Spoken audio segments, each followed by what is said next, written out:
Bonjour et bienvenue dans les comics de Fred, je suis ravi de vous retrouver pour cette nouvelle vidéo. Et aujourd'hui, j'ai décidé de ne pas vous parler de comics, ni de BD. Quoi? Je vais vous proposer l'interview exclusive de Philippe Pélez, que j'ai eu la chance de rencontrer au festival de BD de Lanta, qui a eu lieu le week-end dernier, et où j'ai pu m'entretenir avec lui sur sa manière de travailler, sur l'ensemble de sa carrière, et ses envies, ses attentes. Donc, installez-vous bien, et profitez de cette interview et nous on se retrouve à la fin de la vidéo.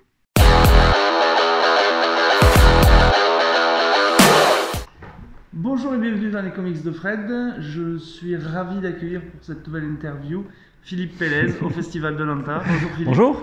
Bonjour Fred. Je vais lui poser quelques petites questions. On se connaît un petit peu puisqu'on communique sur les réseaux. Comment tu es devenu scénariste? Par hasard. Par hasard, en fait, c'était donc en 2013 à peu près. J'étais encore prof d'anglais et j'étais aussi prof de cinéma. J'animais un atelier cinéma audiovisuel dans mon collège, le collège où j'enseignais. Et en fait, j'avais fait intervenir, je faisais un cours sur l'adaptation de la BD au cinéma. Et j'avais fait venir un dessinateur réunionnais, Olivier Giraud, donc qui, devant les élèves, montrait un peu, expliquait son travail. Et à la fin d'une intervention, donc, il me montrait des planches qu'il avait d'un personnage pour lequel il n'avait pas d'histoire.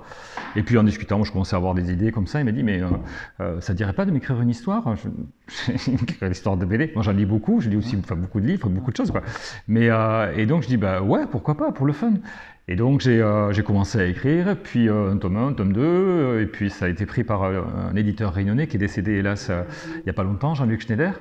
Et donc, c'était Gauthier de Chalut, ma première BD. Je me suis dit, bah, c'est bon, tu as publié une BD, c'est bon, tu passes à autre chose.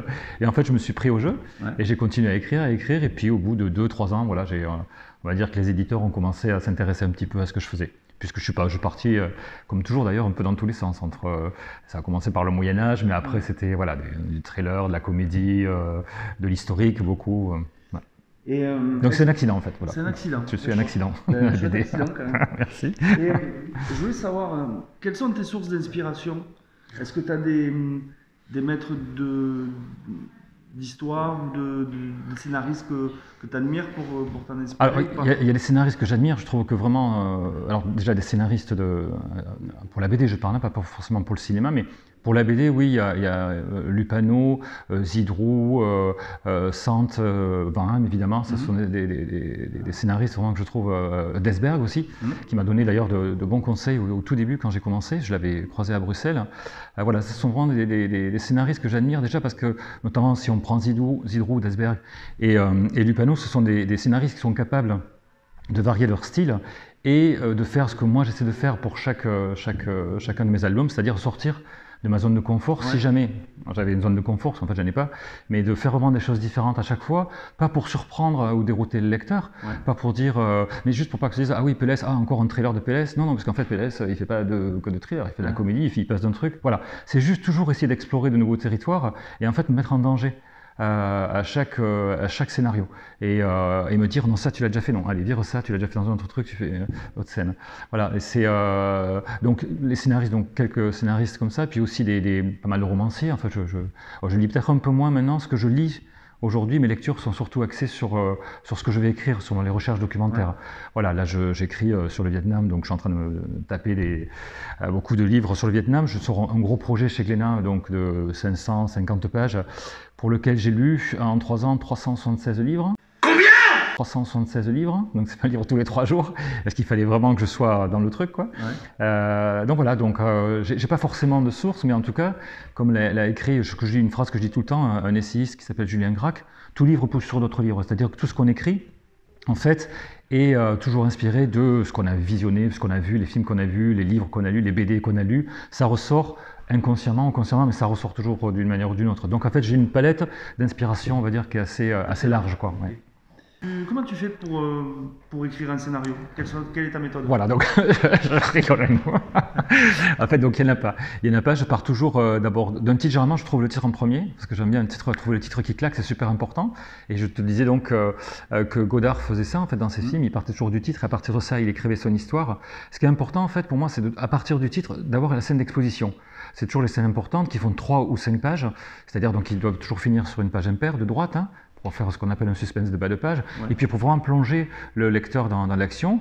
Et en fait, une fois que j'ai écrit ma scène d'exposition, je déroule sans savoir, et c'est vrai, sans savoir ce qui va se passer. Il y a peut-être une BD sur 10 où je sais où c'est que je vais aller, vaguement, mais sinon, quand j'écris, je ne sais pas ce qui va se passer, en fait.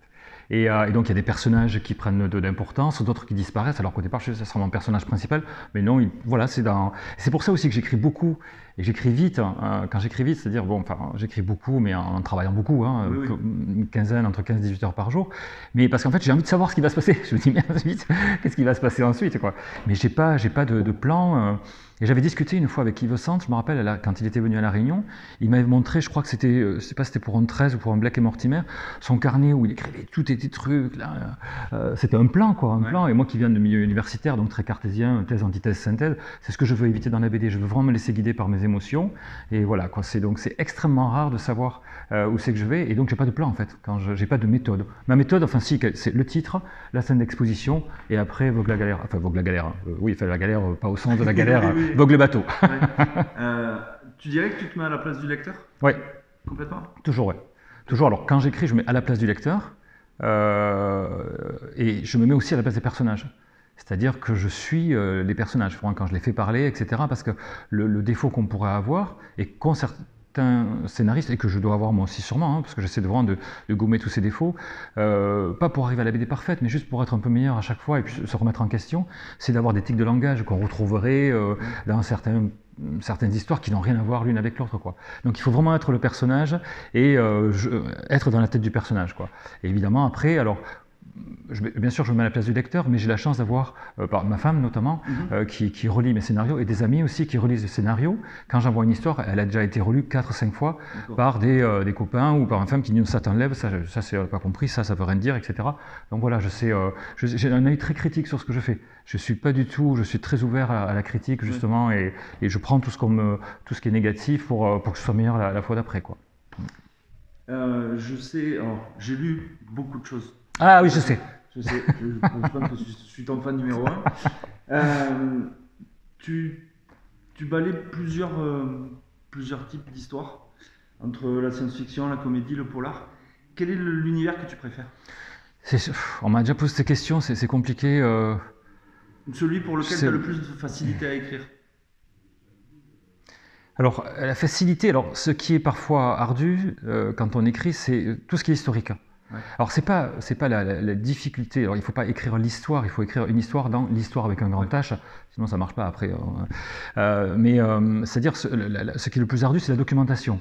Donc, je peux écrire un scénario en 3, 4 jours, 15 jours, 3 semaines, 1 mois maximum, mais par contre, la partie documentation me prend du temps avant, quoi.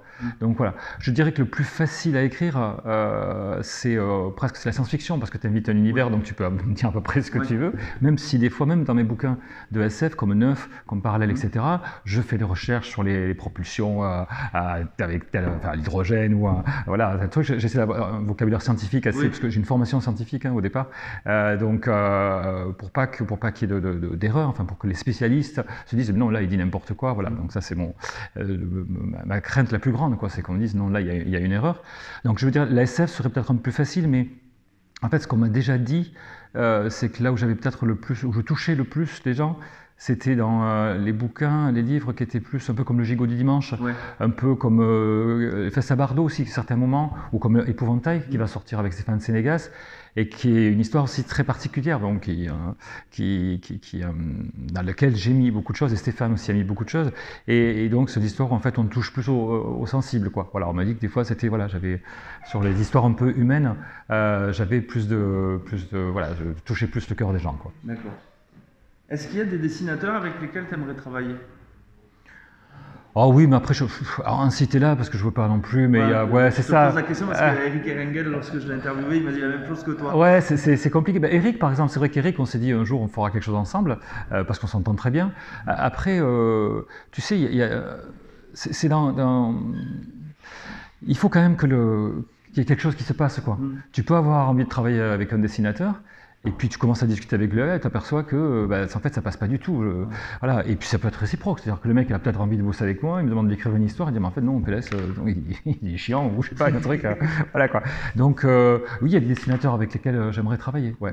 Mais là, je t'avoue quand même que sur tous les projets que j'ai et qui vont venir, je suis vraiment content des dessinateurs avec qui je travaille. Je m'entends super bien avec eux et quand il y a une alchimie qui se passe, aujourd'hui donc puisqu'on est à Lanta, donc il y a Gale Séjourné, on a sorti 2 albums, on est en train de préparer le 3e.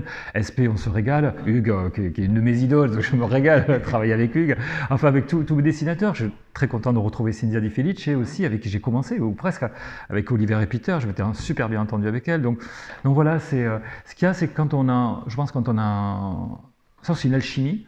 Et quand le dessinateur, le scénariste qui s'entendent bien, généralement, à moins qu'ils se soient engagés pour d'autres trucs, ils ont envie de faire autre chose ensemble. Quoi. Ouais. Tu vois, ils ont envie de faire autre chose ensemble. Avec Hugues, on a notre trilogie, donc 3 touches de noir. Donc Au Sud de l'Agonie sortira en janvier prochain. Après, il y aura Comme un canari dans une mine de charbon. Ça sera la 3e histoire, qui sont des histoires indépendantes ou presque. Mais on sait qu'après, on fera aussi autre chose de complètement différent, plus roman graphique. Et Hugues, justement, voudrait se lancer dans le roman graphique. Ouais, c'est un format qui me plaît de plus en plus. Ouais. Est-ce qu'on t'a déjà proposé de travailler pour du comics ? Non. Pour du comics, non. On m'a proposé pour du manga. Ouais. Et donc j'ai dit non, parce que ça pourrait être fun déjà, mais en fait j'ai pas les codes. Donc, mais je le ferai peut-être un jour, parce qu'en plus on a une idée, une chouette idée avec Laval, donc avec qui j'ai fait donc Alter, enfin Parallèle, et avec qui je vais sortir l'année prochaine un album dans la collection Air Libre, une sorte de thriller psychologique qui s'appelle La Porte, donc un one shot de 120 pages à peu près, et on a une idée de manga. Mais il faut d'abord que je sois dans le truc. L'avantage, c'est que Laval, lui, il a les codes du manga. Donc ça pourrait le faire. Mais le comics, non. Le manga, oui. On m'a proposé, mais pour l'instant, je ne vais pas non plus... je pars déjà assez dans tous les sens. Sinon, on va se dire, PLS, à la casquette, quoi. Est-ce que, en tant que scénariste et créateur d'histoire, tu te considères comme un passeur d'émotions ou de... Oui, alors, oui, c'est vrai, c'est très, très, très intéressant comme question. En fait, moi, ça me bouleverse. Ça m'a bouleversé, ça m'a touché au début, quand, je me rappelle très bien, en plus, c'était à Saint-Malo, donc c'était en 2017, c'était mon premier festival de BD,